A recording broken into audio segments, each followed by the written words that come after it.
Hey, welcome to the Ninja Babes podcast. Hello, I'm here with a full house today. We've got Whitney Miller and Alex Katz here from Neighborhood Ninjas. So we're going to be diving into a lot of fun information today about upcoming programming that they have and new things that we can learn about and how our gyms can get involved. So I'm really excited to let them just take it away and tell us all the things. But before we get started, I want to give a big shout out and thank you to Propello Life. Many of you know Propello Life has been a partner of the Ninja Babes podcast for years, for a long time. And I've also been drinking their products for a long time. They're an amazing all-natural supplement company that makes mixes for drinks like, acids, energy, protein, both whey and vegan. And they have some other fun products on their website like, merchandise, shaker bottles, peanut butter, all kinds of good stuff. But I love their products. They're all natural, so you can feel good drinking it, that there's nothing like weird additives or anything like that. But they also taste amazing. So if you would like to try any of their products, or if you've already been a faithful follower, head on over to propellolife.com and you can use code NinjaBabes for a 10% off discount.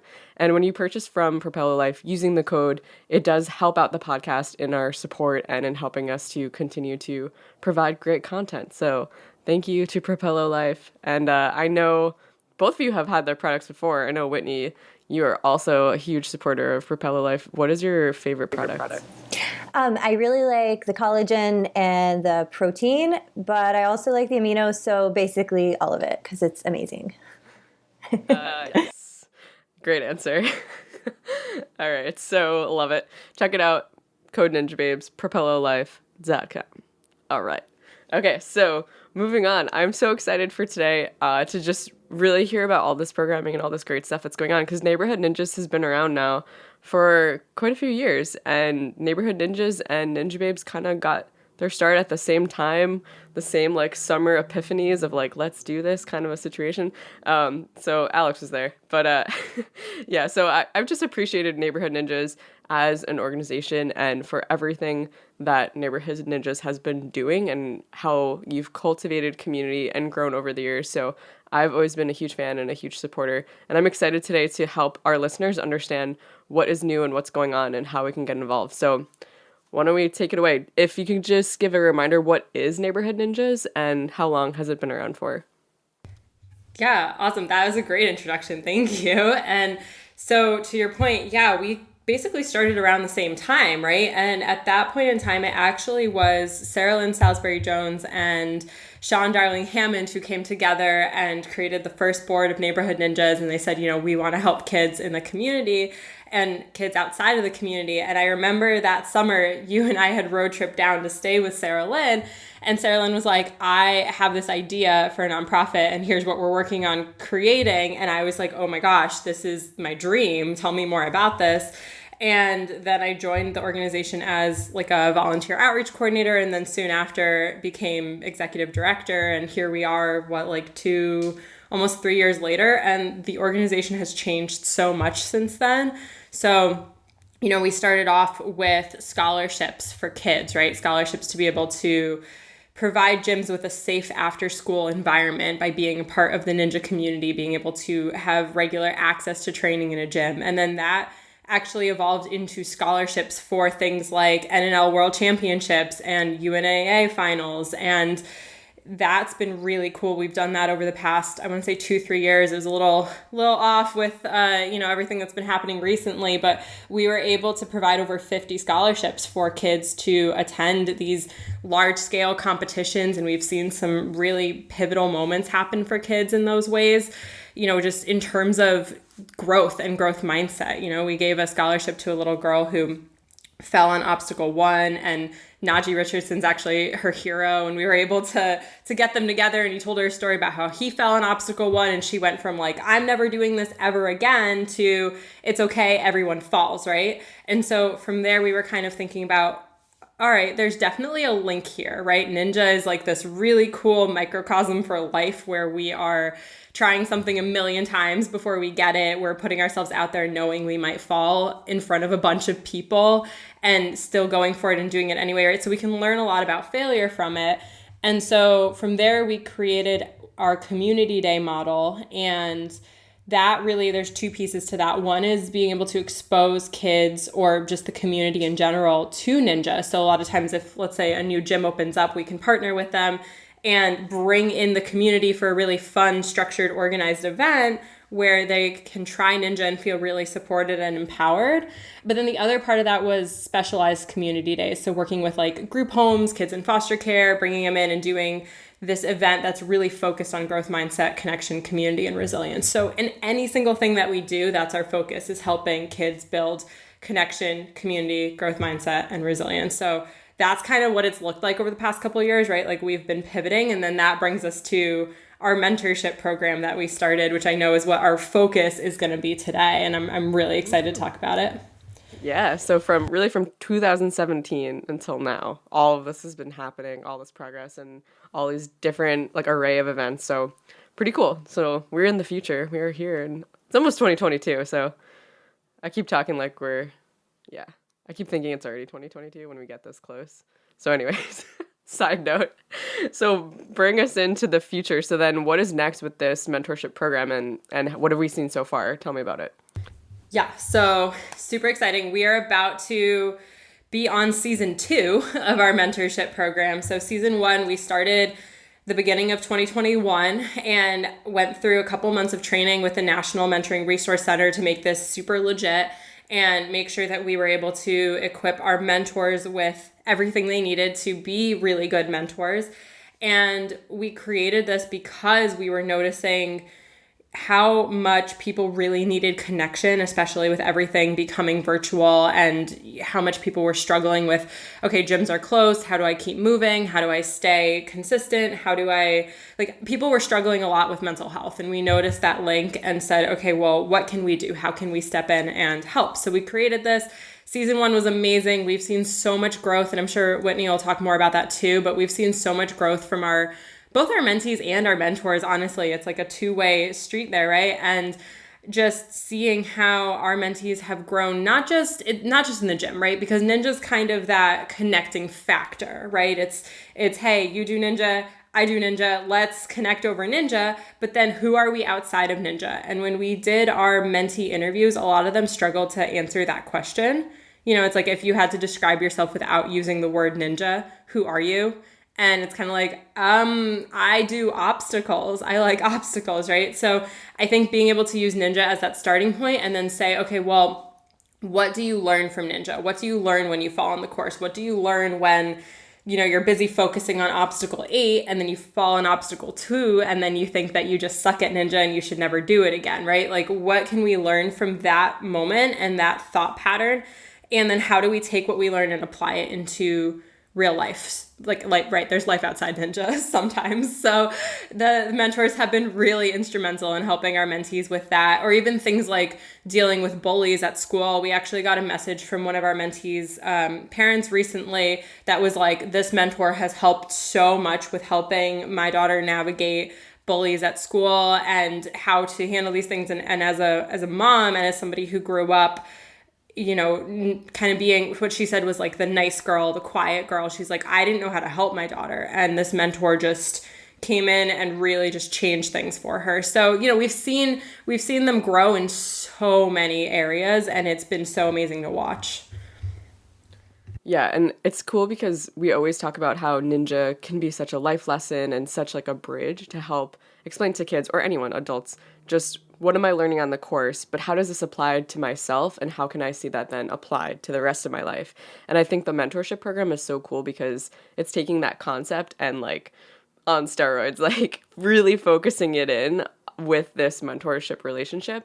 And so it's not just like something that's mentioned during a ninja class. It's something that was talked about, really given pointed examples, and like you said, in this one-on-one way, able to really foster that relationship and drive those skills into other areas of life. So I think it's really cool.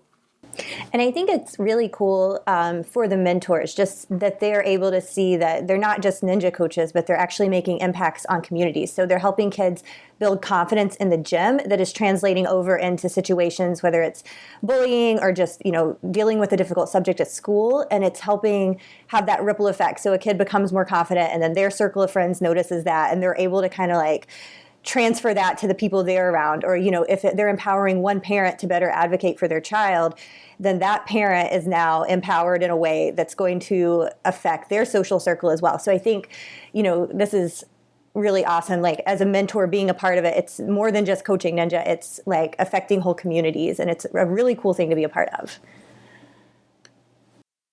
Yeah, it's awesome. So this is season 2, right? So what are some changes from season 1 now to season 2, and when is season 2 actually starting? So season 2 will launch toward the end of January, and the things that are changing, we have expanded who all we are calling mentees. So previously it was like ages 6 to 18, and now we're doing 6 to 22, because we recognize that when you're in college, there's no better time than that to need someone in your life helping you work toward goals, not just in the gym, but just learning how to manage your time better, maybe grow in confidence. Maybe you're an older teen or a college student and you work in a gym and you're like, ooh, I would love to be a mentor. Or maybe you're studying something that is like a helping science, like psychology or social work, and you realize that counseling is something maybe in your future career path. Being a mentee and coming in is a great place to start, because then you're going to be equipped from the other side. So you're going to learn how to set goals. And maybe one of your goals is, hey, I want to be a mentor one day. And so you can work toward maybe communication goals. You can work toward learning more about goal setting, and you're going to learn it from the mentee side. And then you can also learn it from hopefully the mentor side later on. And so our mentors are ages 22 and up. And because our mentees are 6 to 22, we are going to require a 5-year age gap between them, just to keep things, best practice and most helpful for everyone involved. But yeah, we really want to encourage older teens, college age Ninja coaches, come in as a mentee. It would be a great learning experience for you. And I don't think we can oversell that fact. And, especially if you have goals of being a leader in your gym. And I think one of the things we can do as older coaches and older ninjas is really invest and really work to develop those young leaders. And I think good leadership looks like that. Good leadership is developing future leaders. And so I'm really excited that element is now present, because I do think we have some really amazing athletes who are help them be the best role models they can be one day. And I think the mentor program does a lot of that. Yeah, I think that's awesome. So what is required then? I know we talked a little bit about the age, but what is required if you want to be a mentor? What if you're like, oh yeah, I love giving advice and helping, but I don't really know how to mentor. What is that? Seems like a scary word. Is there training involved? Yes. So what it looks like for both mentees and mentors is there's an application, and you can go to our Instagram page or our website and get access to that. Afterwards, you fill out the application. There's an interview process. Then we will do background checks, and we match people. And it's not just we pull mentor, mentee names out of hats and randomly pair, but it's really thoughtful. We look at what the kids' goals are, what their background is. We look at our mentors, what they're looking for in a mentee, what their background is, and we try to do really thoughtful pairings. And after that, we do provide training. So if you want to mentor, but the thought of mentoring scares you because you're I think it'd be cool to be a mentor, but I have no idea what I'm doing, apply. It's okay. We provide that training, and the training comes from the National Mentor Center. So it's legit, really great training. We work with, okay, so here's how you do goal setting with your mentee. And then with mentees, we even provide training for them as well, just giving them sort of a welcome to our program. Here's what your relationship with your mentor should look like.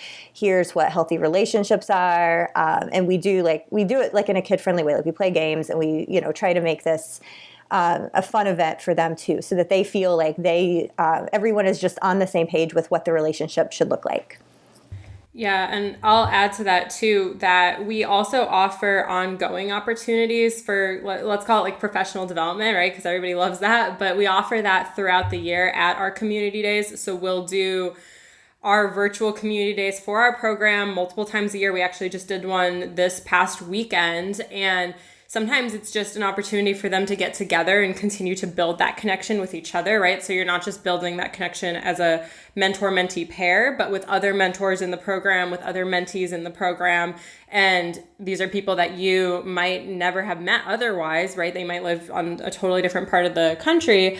But when we do that, we'll focus on different topics with them. So for example, working on what do you do if there's somebody who's bullying you, right? How do you set boundaries with people in your life? How do you build that confidence? How do you, like she said, with goal setting, how do you apply that in different areas of your life? So there's so many things that we do throughout the year. Even this last one, it was kind of a holiday theme, so it was really focused on connection, but we still went back through and reflected on how things are going and what they're learning. And, they can always reach out to us for additional support if they need it. And so there are always opportunities to continue learning and continue growing. But yeah, our initial training is like super thorough. And when we got trained through the National Mentoring Resource Center, we took their best practice training and then combined it with some additional elements from our own professional backgrounds to make sure that it was really applicable to Ninja and the Ninja community. And so, when we talk about child safety, and I know we're going to talk more about this today,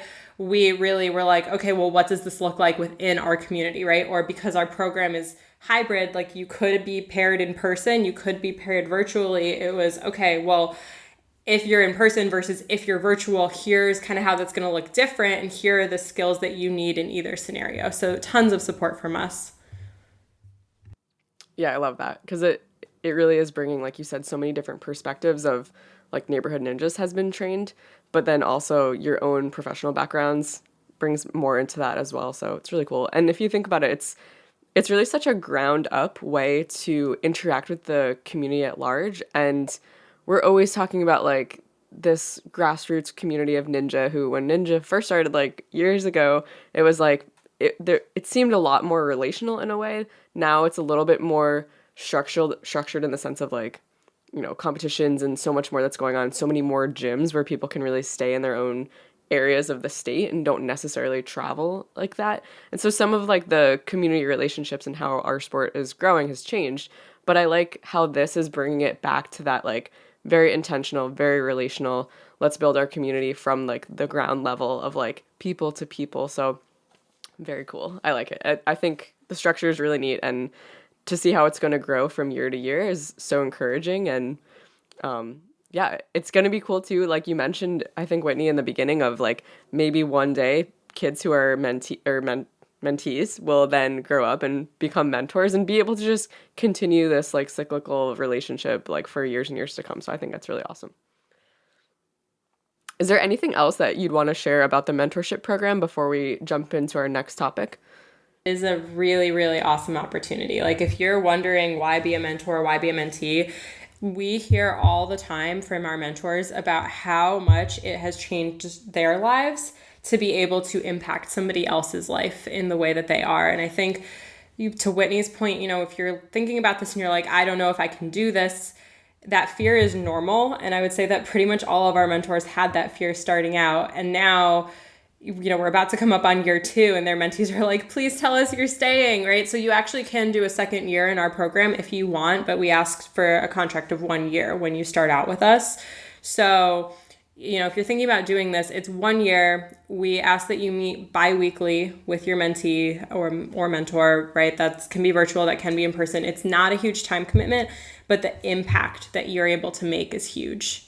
So I would just say, think about that. Like really think about the kind of impact that you want to have on our community, or the kind, like Whitney said, if you want to be a mentee, right, and you're not ready to be a mentor yet, that's still having an impact on our community because everything that you're learning is going to transfer over. So not a huge commitment, but a huge, huge impact. Definitely. And so if people are wanting to know where to apply and to find more information, they would go to the Neighborhood Ninjas website, right? We'll link to all of that, but is there any more specifics you'd like to share about where to find this info? Yeah, they can go to our website, or in the link in our Instagram bio, we have separate links for applications. It's just a Google form to be a mentor or a mentee. And then all you do is fill that out, and then we'll get back to you probably mid-January after because we do really carefully review all the applications. And then from there, we handle everything. So like there is a background check. You don't have to pay for it unless you want to, but we'll cover that, right? And we do screenings because safety is really important to us. We do interviews. I do call references. I know a lot of places are like, they won't actually call my references. Oh, we do. So we have great chats and get to know a little bit more about you because we want to make sure that it's a good fit for you, for the mentee, for everyone involved. Awesome. So yeah, we'll definitely link to that. And before we jump into the second topic of conversation, I just wanted to point out that we're all wearing our Neighborhood Ninja shirts. If you're on video, you can see us all awkwardly trying to get our shirt into the camera, but I'm pretty excited that we match. I wish I could match on with my podcast guests every day. It's pretty fun. So next, we all know, we've established this, right, that Neighborhood Ninjas is huge on not just community, but safety. And so the next topic we're going to be talking about here today is talking about partners in prevention, and how to prevent abuse in our gyms in any form. So I'm excited to let you two really share more about what that looks like and really dive into this conversation of not just how to be trained at our gyms, but how are we shaping gym culture, and how are the things we say, the things we do, how we interact, how is that all affecting our gym culture? So tell me more about partner in prevention. So I guess I'll start off, and then Whitney, if you want to jump in halfway. So I recently became a facilitator for the Darkness to Light Stewards of Children program. And what that does is it allows me the opportunity to train gyms, guardians, communities to become what's called a partner in prevention against child sexual abuse. And when everything went down in our community, I don't even know how long it's been now, let's say a year ago, right?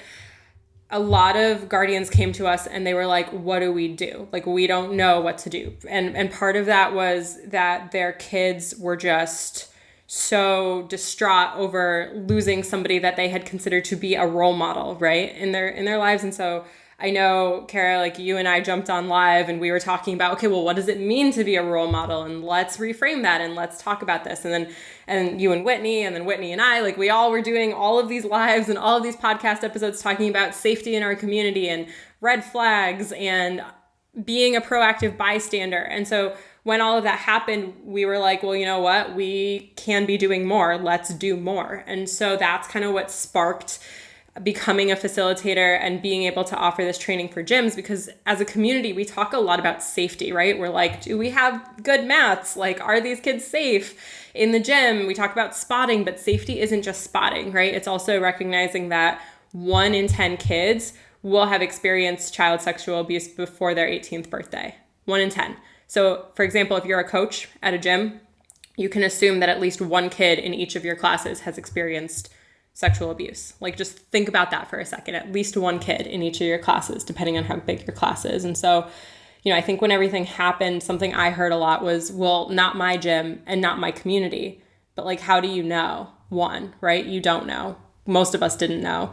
And then 2, even if it's not your gym, it's still your community, because these kids are a part of our community. They're a part of your classes, and they're whole people outside of just being athletes. And so we recognize that. And so if you have a kid who is, let's say, experiencing sexual abuse somewhere in their lives, not saying it's happening at your gym, right? But like, maybe it's happening at home, for example, that doesn't just stop. Like, that doesn't just go away, doesn't leave their brain when they enter the ninja gym. And so we're really big on doing things in a trauma-informed way, meaning assuming that, pretty much anyone we come in contact to has experienced trauma in their lives, right? And so we think about that, and we think about how can we best support our kids as whole athletes? How can we make our culture as a community really safe for kids? How can we empower people to be proactive bystanders and to say something and to speak up and to recognize these flags? So that's kind of where this stemmed from. And I know Whitney's going to talk a little bit more about what it is, because she actually was a Darkness to Light facilitator for a while. So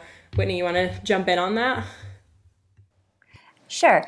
So Darkness to Light is a nonprofit that's nationally recognized. It's pretty much the national standard for providing training to prevent child sexual abuse through education and advocacy. So the training is research-based. It's called Stewards of Children. It is helpful to help adults protect kids by taking steps such as writing child safety policies, requiring background checks, and just making sure that all the adults who are interacting with the kids in a space, whether it's a church, whether it's a sports league or a gym, just making sure that they are all on the same page and understand the facts about child sex abuse and how it occurs, what are red flags, and how to respond appropriately. And so the value of just having everyone have that culture of knowing what are appropriate relationships, what are red flags, is hugely beneficial, because the research that's been done, they had a couple of research projects. One was funded by the CDC, actually showed that it created an environment that was a deterrent for sex abuse. And so I think that's one of the big questions is, well, why become a partner in prevention? It would be a pain to have to get all my staff together to do this thing. Everybody's busy, and especially right now. I think everyone is busy with the holidays coming up. So the big question is, does it actually work? Can I just Google, information at home and then just send emails or whatever to my staff as I see them? And, absolutely, stay on top of what the best information is. But at the same time, this is a proven method to reduce child sex abuse in communities. And so we just want to encourage that for gyms who are looking to not only have the highest standards for the physical obstacles they have in their gym, whether it's, replicating stuff from the show or, having the coolest, ninja versus ninja comps or whatever, but, wanting to really set the bar high for how we love and treat the athletes who are in our care, especially the kids that come in through the doors, and also holding our coaches to the highest standards insofar as how we train them. And so we're really excited to be able to offer this. Yeah, one question that I had just along that line, basically the concept is neighborhood ninjas could help train our staff at our gyms. And then, like you mentioned, we might have a certificate or something that says hey, we are a partner in prevention. Our gym has had this training. So even just, I was thinking you're describing, we get so excited about having the best obstacles or the newest XYZ. But if we could also then advertise we have this training, we are knowledgeable about this, and we make it a priority to make our gyms safe, that is really attractive to me. Just thinking of what our gyms could showcase, but also to parents and to families who might walk through our doors and be in our lobby and then see on the wall not just our Nina banner, but also this banner that says we are a partner in prevention. Let me tell you what that means. So is that the kind of thing that this would give the opportunity for, to be able to showcase that we have this skill set? Yeah, 100%. And you actually get a seal that you can put on your website, right? This logo saying that you are a partner in prevention, and it's a nationally recognized distinction. So this looks really good for your gym, because parents see that and they're oh, okay, you are prioritizing child safety. And then you also, are kind of part of this darkness to light network now. So you're part of something bigger, and that's our goal. We want people to be as excited about becoming a partner in prevention as they would be to be able to say, yeah, we just made this replica of this obstacle. And really, I want to see all gyms have this seal on their website. I want to see everybody saying, yes, I'm excited about this. Yes, this is cool. We're doing something really good for our community. I also think something cool about it. So, we're ninjas, we're really creative, and the training itself, at the end. So it's virtual, it's 2.5 hours, and it's video and discussion that Alex facilitates. And then at the end, they talk through, okay, how can we as a gym, or we as a community center, wherever she's hosting the training, what steps can we take to limit one-on-one and just make our gym safer? And so I think getting ninjas together, because we're naturally creative, we get creative with obstacles all the time.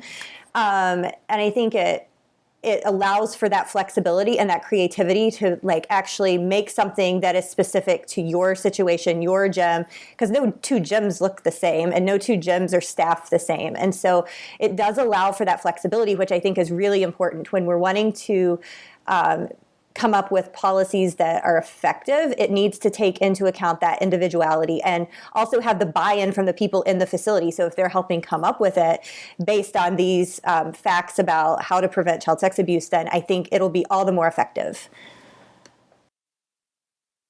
Just logistically, I'm wondering, what are the kind of things that we would learn about and discuss in these trainings? I assume some of it would be noticing obvious red flags, or how to be a better bystander. What else might be involved in that training? So we start with learning the facts and just dismantling myths about child sex abuse. The stranger danger myth, I think, is a big one, that, most kids are victims of people they know. It's not, the person who rolls up in a car beside the street and tells them they have candy. It's like people that are in their life that they know, which is a sad and scary thing. But knowing the truth about what happens better equips us to come up with policies that are reflective of like what actually happens in the real world. So we go through and we educate on what child sex abuse is like, what the myths are. Then we talk about what red flags are. We talk about limiting one-on-one situations and like what that could look like. And so those are kind of the discussions. And then the video will give scenarios of like real life people talking about where abuse occurred and what was done and what could have been done differently, just to help us start thinking through scenarios that we could see play out like in our gyms or in schools or wherever we may find ourselves working with youth. The other thing I think that's cool about the training that you mentioned is that it's not just like, here's the general training, now you think about it and run with it. It's like you would be willing to really talk through our own gym strategy or like our own gym layout and help us troubleshoot and realize like, okay, what are we not thinking about or what are we missing or what is a challenge that we experience that is unique to our gym. So I think it's really cool how it's personalized, and that's like so helpful. And then you also mentioned that, is this a training that is like donation based, or how does it work working with Neighborhood Ninjas? If they have mentors or mentees in our mentor program, then it's free. So I think that's super exciting. So please be involved in the mentor program, whether as a mentee or a mentor, and then your gym can get this training for free. If gyms do not have someone in our mentor or mentee program, we are just asking for like a small donation to provide the training. And we're able to not just train coaches, right, but we're able to train guardians as well. So small donation would cover like everyone affiliated with your gym. So really, when you look at it, is there's such a big benefit to getting this training. And like you were saying, it is really individualized, right? And it's not this like boring 2.5 hour thing. Like we make it super interactive. We talk through it with you, and you can actually split it up. So you don't even have to do the whole 2.5 hours at once if you don't want to.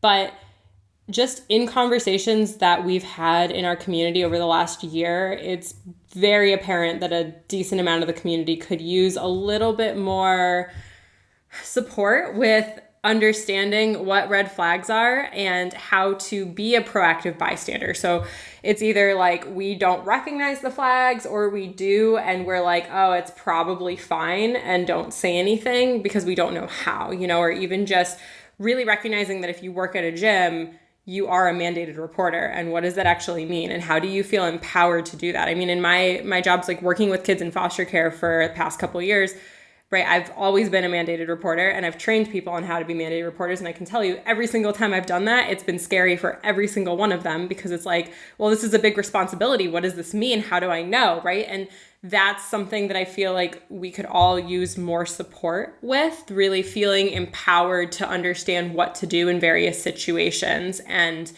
this doesn't just go for kids in our community, right? Like this is adults too. How often, if you're listening to this, how often have you seen something, maybe it's not a sexual abuse situation, but just something, and you're like, that doesn't totally sit right, but I either don't know what to do, or I'm afraid to say something because I'm afraid of how people are going to react. I'm afraid if they're going to judge me, whatever. I'm afraid I'm going to be wrong, right? Whatever the situation is.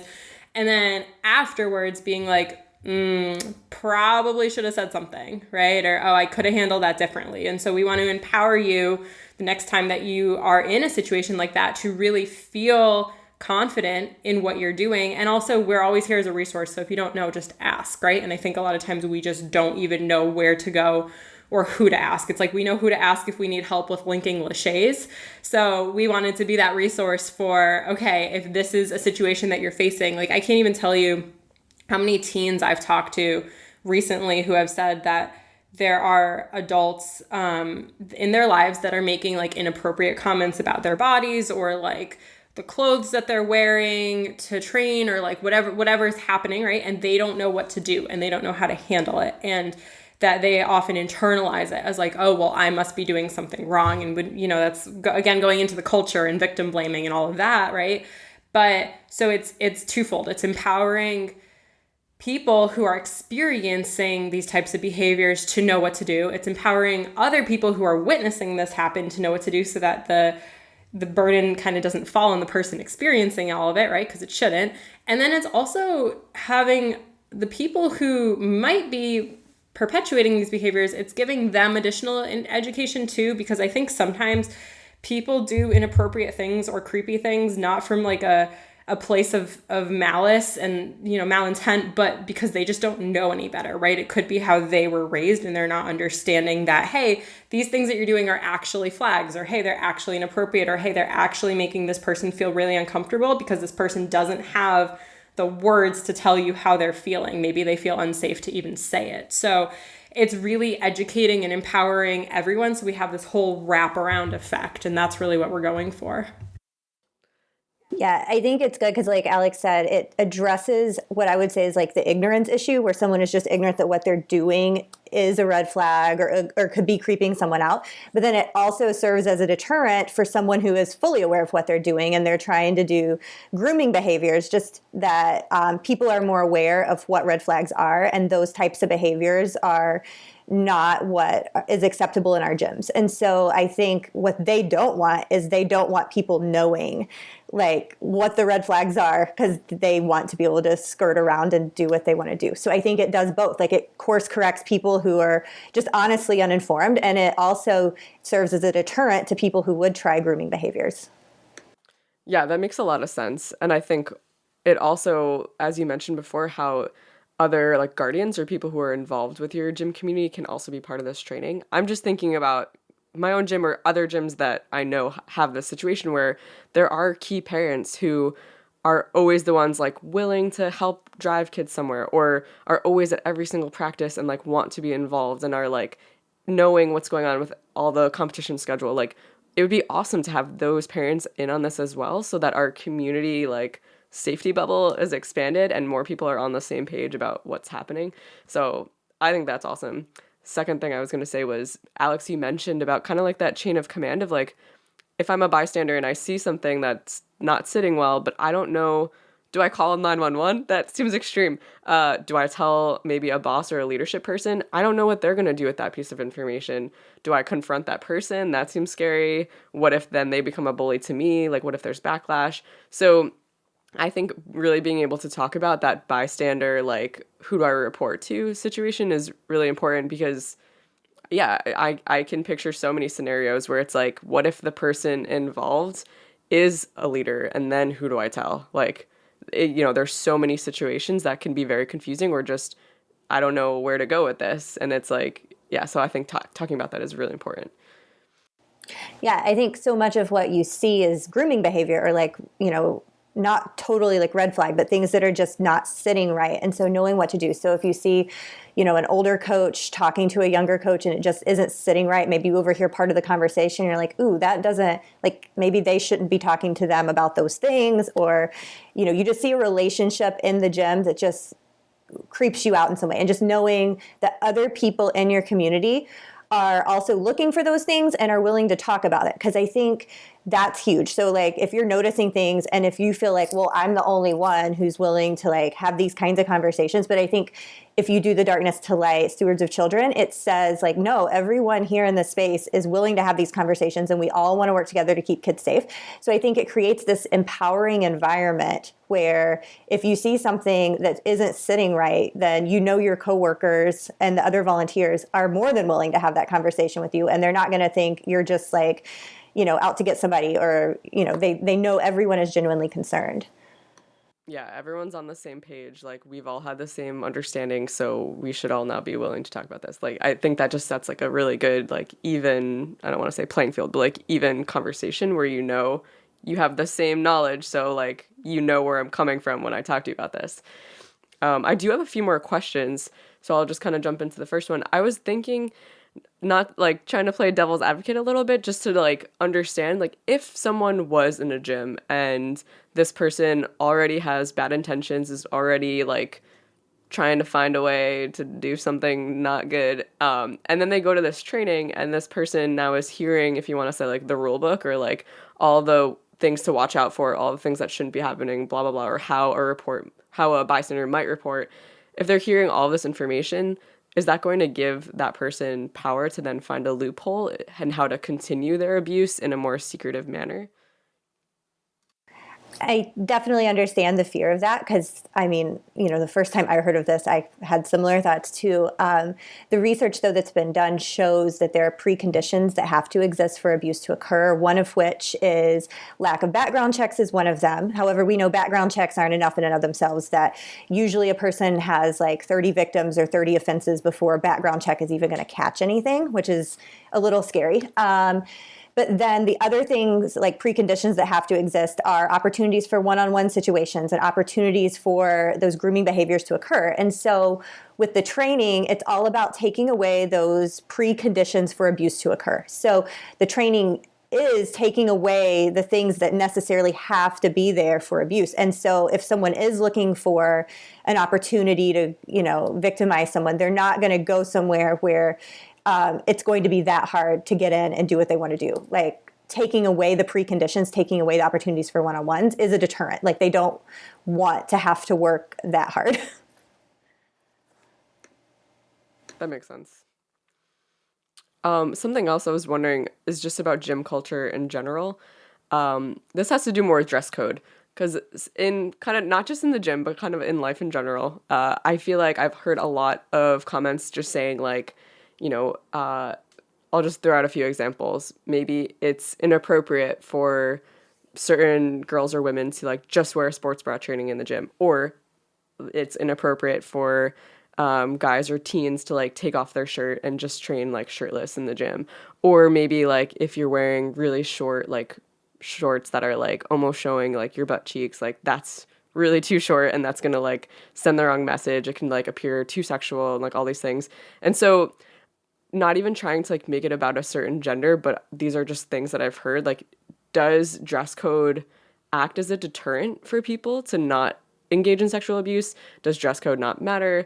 Does dressing a certain way like evoke like a sexual response? Like, how do you think dress code plays into this? Yeah, so it's a really good question. I think that this has been a widely debated topic everywhere, like school systems everywhere since the beginning of time, right? But it's so layered, right? There's so many pieces to this. I will say, so one, not to make it gendered, but I do have this statistic. I will say that according to global research done by Dove, actually, did you know that 8 out of 10 girls report opting out of important life events because they're afraid of how their body looks in public? So that's wild. Like 8 out of 10, think about that. Think of 8 out of 10 girls not competing in ninja anymore because they're self-conscious about their bodies, right? So that's one thing. Like the body insecurity starts at such a young age, and so much of that does come from, and again, not to genderize it, but like, being seen almost as like these sexual objects, right? Like, especially for young girls, we're taught in school that we can't show our shoulders or we have to have our shorts at a certain length in order to then prevent or minimize the risk of something bad happening to us, which goes back to what I was saying before, where we're putting the burden on the person to protect themselves rather than creating this community culture of like, hey, just don't do these things. These things are bad. Like, don't groom, don't, be a perpetrator. Like, it puts the burden on us as individuals. And so going back to the example I gave about the teen, right, where this teen that I'm talking to does have somebody making comments about what they're wearing or their body, right? And you're going through this time in life where you're trying to make sense of your body changing, of like the clothes that you wear. You're trying to feel comfortable and empowered. And so then you have someone making comments. It's easier for you to internalize it as you doing something wrong. And then it's easier for you to internalize it if something bad does happen, because our society is like, oh, well, you shouldn't have worn that. And statistically, that doesn't matter, right? It's going back to what Whitney said about like, most cases of sexual abuse are going to happen from somebody that you know and you trust. It's not like this person who's like, oh, your shorts were too short, then that's what caused it. So statistically, like just as misinformation being out there, it has nothing to do with what you wear. And when we perpetuate that stigma, then it makes people less likely to seek help if something does happen because they believe that they were the reason and they did something wrong. And it perpetuates insecurities with your body. And then it gives perpetrators this other piece to be like, oh, well, this person was wearing this or this person did this. Like, it justifies it when it doesn't. So that's like, that's my feelings on dress code. But again, like, there's so many pieces to it. And I think it goes back to, again, making sure that we create this culture where people understand what behaviors are wrong and that these behaviors are wrong regardless of like if this person's in a sports bra or this person's in an elephant onesie. Like, it does not matter. Yeah, I absolutely agree with Alex. And just to add on to that, I do think there's a question we should ask, not just what someone is wearing, but why they're wearing it. And there certainly is a level of sexual knowledge and sexual behavior that should not be known to kids under a certain age. And so if you have a kid acting out sexually who's younger and seems to be, to the best of your judgment, displaying that they may have sexual knowledge or sexual experience that would be inappropriate given their age, then certainly that would be a huge red flag. And then the issue no longer is like what she's wearing or isn't wearing in the gym. The issue is like, oh my goodness, what could this kid be experiencing at home or somewhere else? And that should be our main concern. Like, the dress is so secondary to any of that. Yeah, that makes sense. It is definitely like a layered topic. And just to like ask a further question, I had an experience once while I was coaching where there was a girl she was wearing like a cropped type of a shirt. And when she jumped up to the bars to do her lâchers, you might know, like, when you lift your arms, your shirt is going to raise regardless of what type of clothing you're wearing. And she was young, wasn't wearing a sports bra or anything. And so when her arms went up, there were several times where like the shirt went up to like nipple height. And so I right away was like, I don't feel good about the situation, and made a judgment call, and basically like once her turn was over, pulled her to the side and was like, hey, I'm going to grab you a shirt from the sale rack. Here's why. And I explained to her why I was acting the way I was acting and like explaining this to her. And I said, like, when your hands go up, your nipples are basically showing, like, do you want that to happen or would you prefer to put a shirt on? And she preferred to switch her shirt, and the conversation I felt like was clear, and, it went on from there. But in that situation, I definitely made a judgment call. I definitely pulled her aside and definitely like took action. But would you see me as like having gone too far and I shouldn't have told her she was doing something wrong, or was that appropriate then in that type of a situation? I liked what you did there in terms of like asking her what she needed in that situation. And I'm sure Whitney, jump in a sec with her thoughts, but I liked what you did in terms of asking her, because I think a lot of times, like, I'm thinking about it from being back in middle school and high school, right? Where it's like your shoulders are showing, you need to cover that up because you're going to distract the boys, right? Like, that was what we were told. And so, again, it goes back to that not wanting somebody to feel ashamed for their body, or like their body is something that they need to cover up, or it's bad, or they're doing something wrong. So I like that you said, here's what's happening.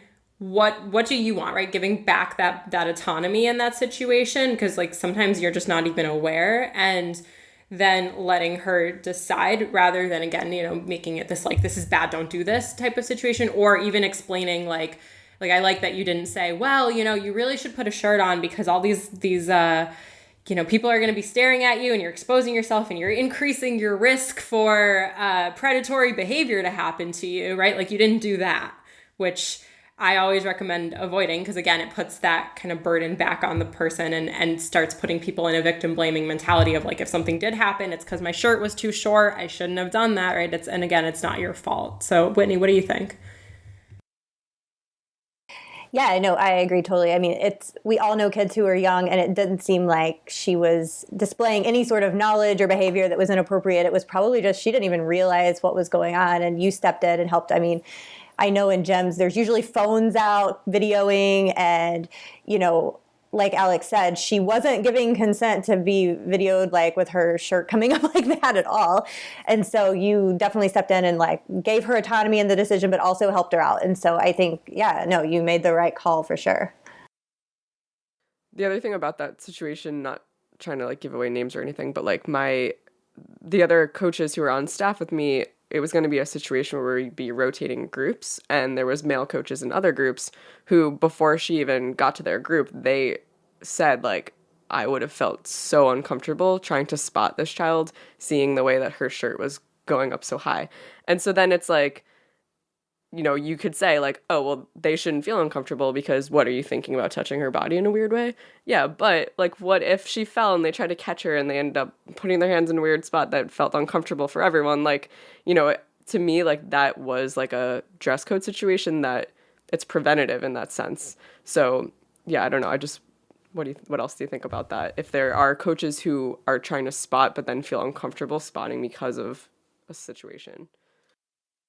Well, I also think in that scenario, regardless of the shirt, so as somebody who considers myself to be very trauma informed, like ever since I'm becoming a coach, I've always had conversations about spotting with kids before I do it. Maybe it's not like right in that moment, right? Because you're more worried about them not falling and getting hurt, but saying, hey, I'm going to have to spot you and this is what it's going to look like. And is that okay with you? Or are you okay if, you know, I'm going to need to put my hand on your back. Is that okay? Because going back to, we don't know what kids are coming in with, what experiences they've had, right? They might be really uncomfortable with being touched in general, regardless of who the coach is. And so I think it's totally normal to, you know, have these worries about, well, how is this child going to experience what's happening right now? And so if you're a kid who's experiencing some sort of abuse at home or in school or somewhere else in your life, any form of touch could be perceived very differently, right? It can be perceived as a threat. So I'm always somebody who asks or has that conversation when I meet a kid that I know I'm going to have this like long-term spotting relationship with. And I always encourage other coaches to do that too.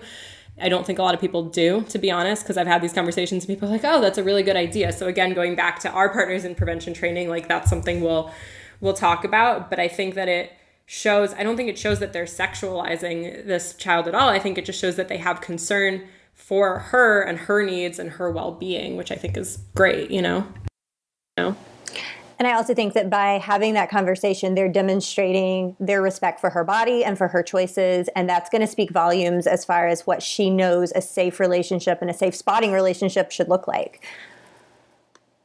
Yeah, that's a really good point. Definitely. All of this is so helpful. So thank you for letting me pick your brain. It's really good to be able to talk about this stuff. And I would imagine that in the training, it would be quite like this, where we can just kind of give a lot of real world examples and like talk about situations that might have been challenging. So thank you.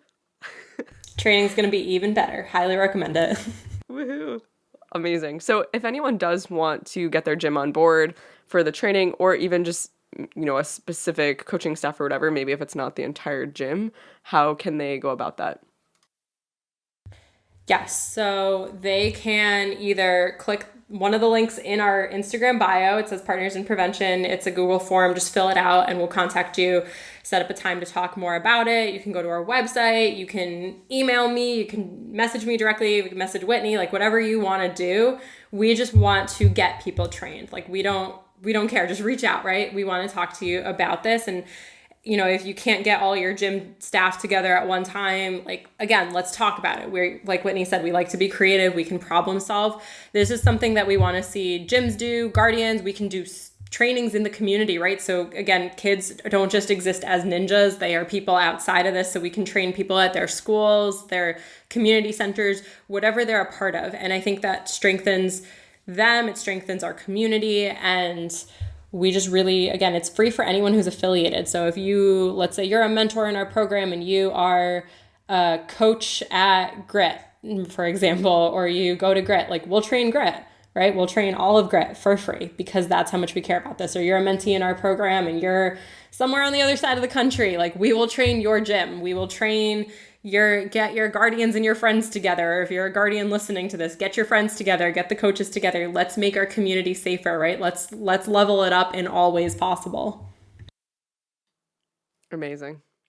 So any last words before we end up here? Because this has definitely been like a chock full of great information, and I really can't wait to hear people's questions too. So definitely, if anyone has questions, definitely reach out to Neighborhood Ninjas or to myself, and I'll help direct you to the right spot. But it's been awesome having you ladies on. Anything else you'd like to say before we end up here? Yeah, so I think both the mentoring program and Darkness to Light are initiatives to work to make our sport better. So we always say, like, leave it better than you found it. And I think, especially for me, like, I'm a mom, I'm, mid late 30s, and just thinking about, like, what kind of legacy am I leaving for my kids in the sport, and what kind of, like, impact can I have as, I hate calling myself an older athlete, but like an older athlete, I suppose.